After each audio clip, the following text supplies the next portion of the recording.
Hello guys, today I will show you how to put a thumbnail in your YouTube videos. And what I will show you are the easiest way to put or change your thumbnail on YouTube.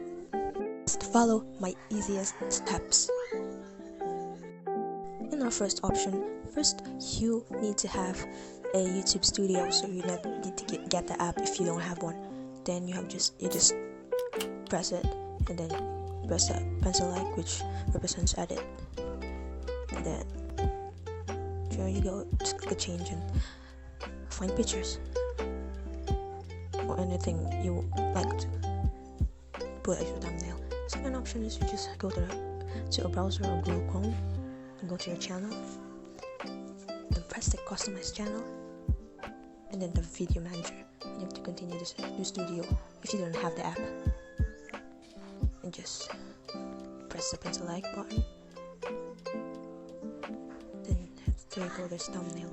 And press the change. You have to choose whatever picture you would like to be your thumbnail. Guys, in the second option, there's a link youtube.com, so you have to sign in your account or channel, and then you have to set it in desktop mode before you follow my steps.